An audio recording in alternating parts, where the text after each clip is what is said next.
everybody. It's John Gafford again with another 3-minute office meeting for this week, the week of tomorrow's Valentine's Day. So that's great. With me is Anthony Romeo, your new Director of Business Development.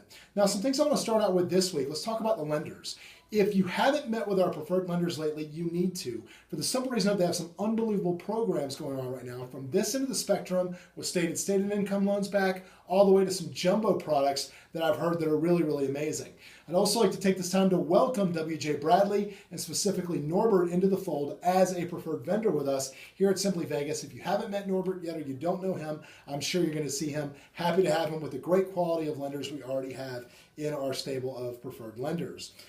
Next thing, your profiles on BackAgent. We're building a new company website for Simply Vegas right now, and the purpose of that site is really to push you guys out front. And when you see how it works, you're going to be amazed. It's constantly feeding agent information regardless of what somebody is doing on our site.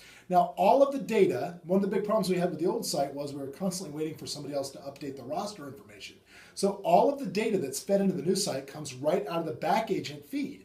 So if your profile is not complete, your bio is not there, your website's not there, your email address is not there, or even worse, your profile picture is terrible, that's what's going to be fed out to the world. So if your picture's awful, next week I'll put it in the calendar, probably Wednesday of next week, we're going to set up here for some headshots. Come down, we'll take another picture of you, no problem. Get something professional that looks good if you're using your high school yearbook photo. Let's get that taken care of.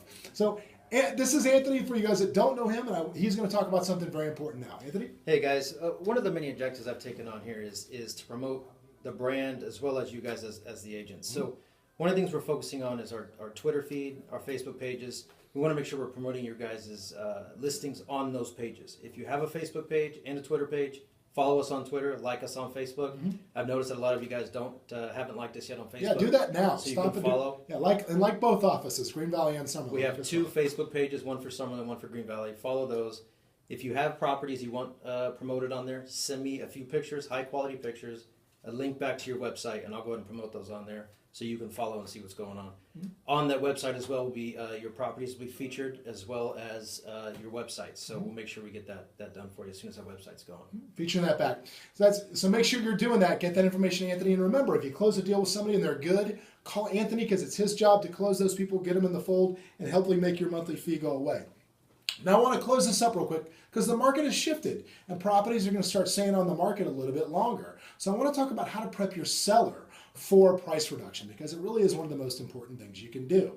Now there's two ways to do this. The way most people do it is they have zero communication with their seller for 3 months. They call them one day and go, hey Mr. Seller, rather when the seller calls them and says, why isn't my property selling? They say, hey Mr. Seller, sorry, you need to drop the price.